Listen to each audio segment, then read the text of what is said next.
I mean, I'm literally trying so hard not to cry. Because they thought we were making up stories just to make up television. And I was like, no, these are our lives. These are the stories. These stories that we're telling you are the stories of our life.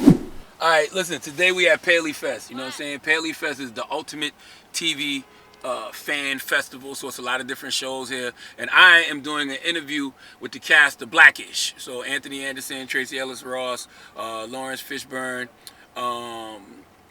everybody, you know? So, yeah, join me. Follow me. Let's go.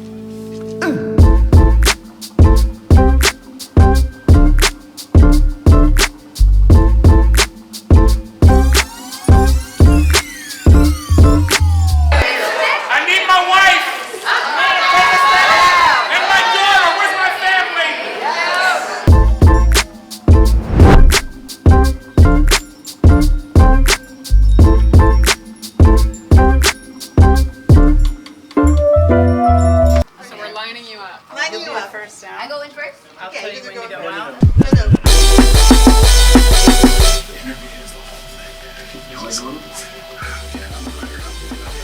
You know?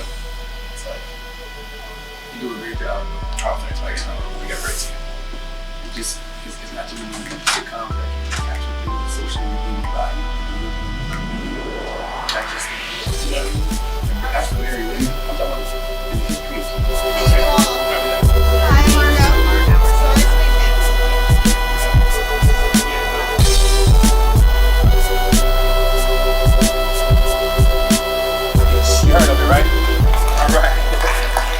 showcasing their signature comedic storytelling since the show debuted in 2014. Millions have grown with the Johnson family as they tackle issues that families across the nation face on a daily basis. Executive producer and star, Anthony Anderson. Anthony! What up, King? Anthony, why don't you bring it open? One question for the adults, have the youngins changed any? I mean, I'm literally trying so hard not to cry. They are not my children, their parents are incredible, but just to hear, I mean, I think of our early panels and they would just talk and it made no sense. I was sitting there like, oh God, how do we stop? They would talk in circles and we're like, oh God.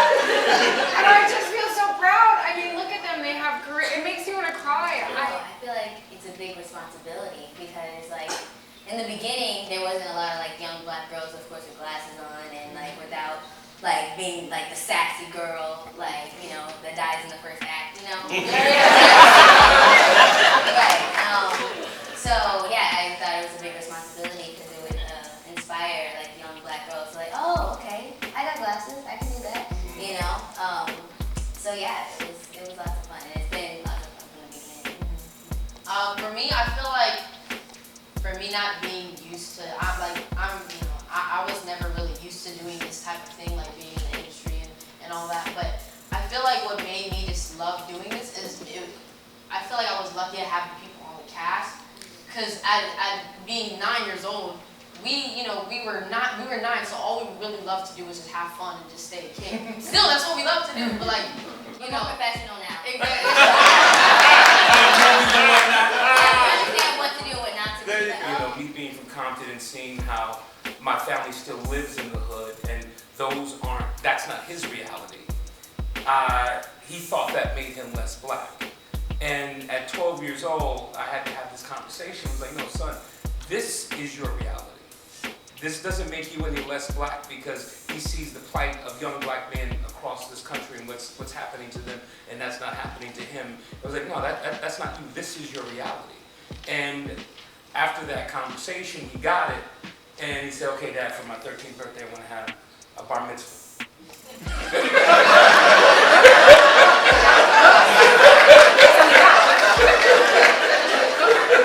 and I had to look at him in his eye, and I called him the N-word. I said, look here, little, you are black, and we're not having a bar mitzvah. That's not our culture, that's not our heritage, that's not what we do. But what I will do for you, I said, I will throw you a great party, and we will have a bro mitzvah. And so I trademarked the name Bro Mitzvah, and I had my son, gave my son a Bro Mitzvah. And now, to bring it full circle, we're sitting and we're pitching all of the networks. And all of the networks were like, oh, that's cute. Oh, really? You guys made that up? And I was like, no, this is reality. And I had a book made, a commemorative book of my son's Bro Mitzvah, and I pulled it out at the end of our pitch. And I slammed it on the table because they thought we were making up stories just to make up television. And I was like, no, these are our lives. These are the stories. These stories that we're telling you are the stories of our life. And this actually happened. And they looked through the book and they were like, oh, shit, this really happened. And I was like, yes. And so, like when Kenya says, no, I live this, don't worry about it. We live these stories that you guys have been seeing for the last 6 years, so don't worry about it. This is what we do. I do about 10 or 11 shows during the season. And then I go off and I do a little thing, a movie here, a movie there, and da-da-da-da-da. And every time I go off, I go over and work. I love that you just said a little thing. Yeah, it's a little thing, but please continue. And when I go, most of the time, I will say, whether it's working like on the Clint Eastwood movie I did, which is The Mule, or the John Wick thing, and I'll be one of 5 or 7 people of color if there's a lot of us. There may be 7 of us. And then I come back to Blackish, and when I look up, I see as many faces of color as I see in this audience. I see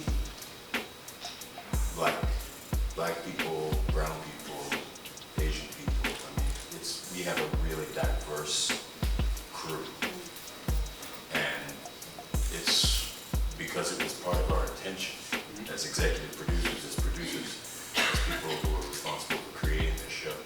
And that, for me, is one of the things I'm the most proud of. And that's how we keep it black, how we keep it, we keep a kind of ownership. Yeah.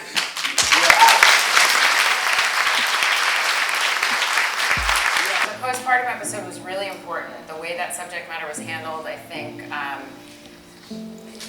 mental health in the Black community, but specifically for women, the postpartum episode and the ability to tell a story like that in comedy, and to deal with it, and also to show the relationship with the husband and wife, that it wasn't something that he belittled, but he was trying to make sense of, and to watch that journey sort of come full circle, I thought was a really important episode.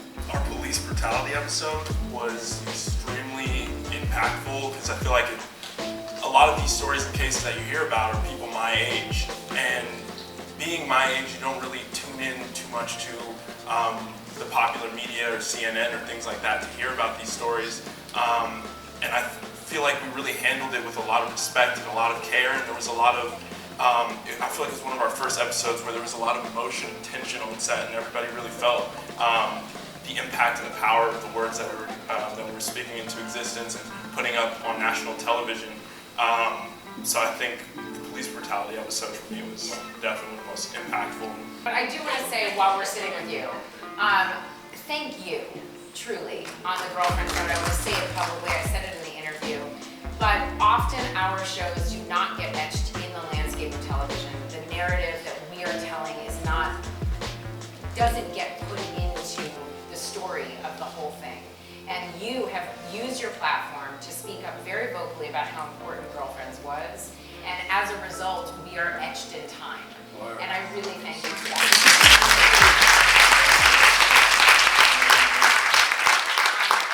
And you have continued to hold that space for us, and I really appreciate it. Thank you. Did the episode of Blackish with Girlfriends, is it going to spawn something? I really hope so.